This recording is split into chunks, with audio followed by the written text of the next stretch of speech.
one of the more interesting things for me and intriguing, and it'd be interesting to get your take on this, considering your experience, is the Manny Machado situation with the Baltimore Orioles, suspended for 5 games for clearly throwing his bat. And it wasn't intended to go to third base. Josh Donaldson was out of the game at that point. I think he probably intended it to go towards the mound, which is even scarier to think about, throwing your bat 60 feet 6 inches. He's suspended 5 games, does appeal the suspension. He's off to a rough start this season, coming off the injury. I don't know. Is he turning into a bit of a problem child? But maybe first of all, what do you think of 5 games? Is that enough in your opinion? No, I don't think so. I think sometimes you have to set an example. And baseball is a great game for kids to come and watch. And people that play baseball and play it professionally need to set examples for kids. There's kids at every one of these games, and they look up to these players. So when you come on the field and you act the way he did, that's just, to me, that's unacceptable for a big leaguer to do that. And you would hope, what kind of irritates me a little bit is it would make this so much easier if he would just come and just say, hey, I did it. I'm so sorry I did it. It will never happen again. I apologize to all the kids that were watching me do this and the fans that show up to the games and support me.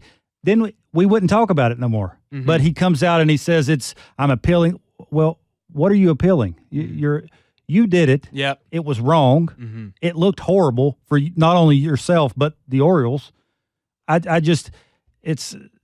Hopefully one of his teammates is going to come to him and say, man, you're going to have to clean this up and ask why. If we're going to take up for you, why did you do this? Why is this going on? And it's something that, you have to, on the other hand, you have to realize that the guy is 21 years old, but how far is that going to go? How far is him being young going to get him? That's what I'm saying. It's not a good thing for baseball, and it's definitely not a good thing for him.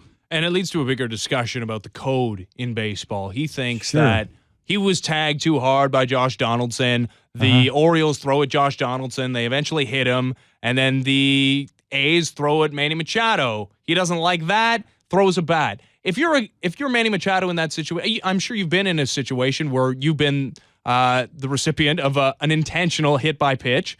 Were you able to just wear it? Is it hard to just put that out of your mind and say, you know what, I got to wear this one, that's part of the code? Or did it make you want to retaliate yourself? Not really. You have to realize, I think, when you play baseball, you have to realize that teams are going to take up for teammates. That's why it's called a team. If you do something against the other team, and that's ridiculous that somebody's trying to tag you too hard. Well, how are you supposed to tag somebody? You're supposed to make outs any way you can make them.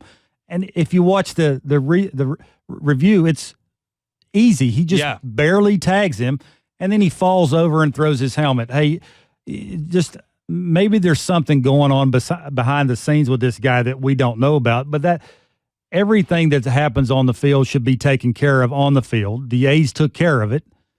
He wears it, goes to first base, says nothing. It's over with. We never talk about it, but instead it's turned into this. And, it's who's going to want – my question would be the next – because this will happen again, because obviously this is the way he does it, and that's just the way it is. The next time this happens, my question is, how many teammates are going to run out and take up for him? That's going to be my question. So you just hate that it's going this direction, and that we have to sit and talk about this 3 or 4 days later. Yeah. And this guy actually appealing this is just not cool in my book. So and we haven't even mentioned him knocking Derek Norris out of the game on an elongated follow through, knocks him out of the game with the bat, and then just doesn't apologize or anything. I'm not real sure. I don't even know if you can do that on purpose. I'm not. No, I don't think anyone thinks he did it on purpose. But the fact that usually, and we've seen that happen, David Ortiz does it quite often. Guys with big swings, they follow through sometimes. They accidentally will clip the catcher in the helmet. You're hitting someone in the head with a bat. You would think most people would be a little more contrite and apologize, but it didn't seem like he had any of that in him. But I think it's headed down a bad road for him when it comes to opposing teams, knowing what kind of player he is now and what kind of person he is. Hopefully he can get past this and because he's a good player. Yeah. I mean, he's a spectacular defender. Exactly. He's a really good third baseman. You sometimes it only takes one bad blemish Yeah. of your name to just kind of ruin it for a long time. So hopefully he can accept the 5 games. Just be thankful it's not 10 games or 7 or 8 or 9 games, which I thought it should have been, just because he just the way he's handled it, and it could have been handled a little bit better, I think. Yeah, I'm with you. I said on Twitter that it should have probably been 10 games.